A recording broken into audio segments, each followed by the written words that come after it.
നീയാ മാറേണ്ടത്. ഇഷ്ടമില്ലാത്ത കാര്യങ്ങൾ മറക്കാൻ പറ്റണം. അല്ലാതെ നീ എവിടെ പോയാലും നീ ഒരു വലിയ ഫെയിലിയർ ആയിരിക്കും. നിനക്ക് എൻ്റെ കാര്യം അറിയോ? എനിക്കൊരു 6 വർഷത്തെ റിലേഷൻഷിപ്പ് ഉണ്ടായിരുന്നു.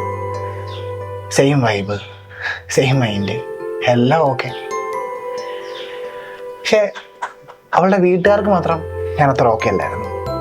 കാര്യം എന്താണെന്ന് അറിയത്തില്ല, അവർക്കും തന്നെ ഇഷ്ടമല്ല. അവളെൻ്റെ കൂടെ ഭയങ്കര സ്ട്രോങ് ആയിട്ട് നിൽക്കാന്നൊക്കെ പറഞ്ഞായിരുന്നേ. എന്നെ സംബന്ധിച്ചോളം എനിക്കത് മാത്രം മതിയായിരുന്നു. ഞങ്ങൾ ഭയങ്കര ഹാപ്പി ആയിട്ട് ഇങ്ങനെ പോയിക്കൊണ്ടിരിക്കുമ്പോഴേ പെട്ടെന്ന് അവളൊരു ഗ്യാപ്പ് എടുത്ത്. ഞാൻ കാര്യം ചോദിച്ചപ്പോഴേ അവളിങ്ങനെ ഫോണ്, സോഷ്യൽ മീഡിയ ഇതിനൊക്കെ ഒന്ന് മാറുമെന്നാണ് പറഞ്ഞത്. അങ്ങനെ പയ്യെ കോളിൻ്റെ ഡ്യൂറേഷൻ കുറഞ്ഞു, കോൾ ഇല്ലാണ്ടായി. പിന്നീട് എൻ്റെ ഫ്രണ്ട്സിൻ്റെ വാട്സപ്പിൽ നിന്നും ഇൻസ്റ്റാഗ്രാമിൽ നിന്നൊക്കെ നോക്കുമ്പോഴാണ് മനസ്സിലാവുന്നത് അവൾ ഗ്യാപ്പ് എടുത്തതേ സോഷ്യൽ മീഡിയ ഒന്നുമല്ല, എൻ്റെ അടുത്ത് നിന്നാണ്. അവൾ എന്തിനാണ് എന്നെ വേണ്ടെന്ന് വെച്ചെന്നോ ഒന്നും എനിക്ക് അറിയത്തില്ല.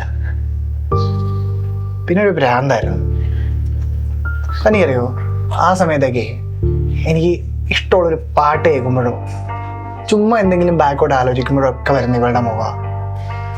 കണ്ണടച്ചാലേ കിടന്നുറങ്ങാൻ പറ്റത്തില്ല. കേൾക്കുമ്പോൾ ഭയങ്കര സിമ്പിളായിട്ട് തോന്നുമെങ്കിലേ നമ്മൾ ഈ സ്റ്റാറ്റസിലൊക്കെ ഇടുന്ന ലോൺലിനെസ്സും ബ്രോക്കൺ ഹാർട്ടൊന്നും പോലല്ല, ഇതൊരു ഭ്രാന്ത. ഈ സിംഗിൾ ചൈൽഡായിട്ട് വളർന്നുകൊണ്ടായിരിക്കണം എനിക്കങ്ങനെ അധികം ഫ്രണ്ട്സും കാര്യങ്ങളൊന്നും ഇല്ലായിരുന്നു. എൻ്റെ ഫുൾ ഫോക്കസും അവളിലായിരുന്നു, അവൾ മാത്രമായിരുന്നു. മുഞ്ചിപ്പാരും മുഞ്ചി, ഞാൻ മുഞ്ചില്ലേ. തന്നെ കാണാൻ വന്നപ്പോഴേ ശരിക്കും പറഞ്ഞാൽ തന്നെ ഇഷ്ടപ്പെട്ടിട്ടൊന്നും അല്ല ഞാൻ ഓക്കെ പറഞ്ഞത്. എനിക്കൊരൊറ്റ വാശിയുള്ളായിരുന്നു, അവളേക്കാൾ മുമ്പ് കല്യാണം കഴിക്കണം, അവളേക്കാൾ നന്നായിട്ട് ജീവിക്കണം. അതിനിടയ്ക്ക് താൻ എന്താണെന്നോ, തൻ്റെ ഇഷ്ടങ്ങൾ എന്താണെന്നോ, തൻ്റെ ആഗ്രഹങ്ങൾ എന്താണോ, തൻ്റെ പാസ്റ്റ് എന്താണെന്നോ ഒന്നും ഞാൻ അന്വേഷിച്ചില്ല. പക്ഷെ ഒരു കാര്യം പറയാം, പാസ്റ്റ് ഈസ് പാസ്റ്റ്.